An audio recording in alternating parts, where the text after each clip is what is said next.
நீங்க தண்ணீர் குடிக்கும் போது அதை யாராவது தட்டி விட்டு இருக்காங்களா? அந்த அனுபவத்தை நீங்க அனுபவிச்சிருக்கீங்களா? இது அப்படிப்பட்ட ஒரு சிறுவனின் கதை. ஒரு சிறுவன் வீட்ல இருந்து பள்ளிக்கு ரொம்ப தொலைவில் இருந்து வரான். தாகத்தால பள்ளியில இருந்த தண்ணீரை குடிக்க போறான். அப்போ அந்த தண்ணீரை பல கைகள் தடுக்க போச்சு.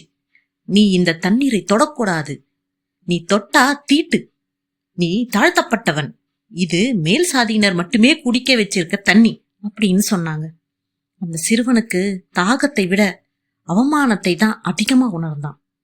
அந்த ஒரு நாள் அந்த சிறுவன் முடிவு பண்ணான், நான் மட்டும் இல்ல, என்னை போன்ற கோடான கோடி பேருக்கு நான் மாற்றத்தை தரப்போறேன்னு. வெறும் தண்ணீர் குடிக்க முடியாம போன அந்த இழிவான அனுபவம் அவனுக்குள்ள தீப்பிழம்பா எரிஞ்சிச்சு. அதுவே அந்த சிறுவனை இந்தியாவின் சட்ட தந்தையாக மாத்துச்சு.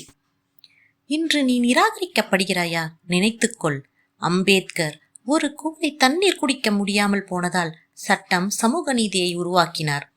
தாழ்வானவன்னு யாரு சொன்னாலும் நீங்க தாழ்ந்து போகாதீங்க, அண்ணலை போல உயர்ந்திடுங்க. நீயும் புறப்படு, உன்னாலும் முடியும். உங்களுக்கு அண்ணலை பிடிக்கும்னா ஜெய் பீம்னு கமெண்ட் பண்ணுங்க.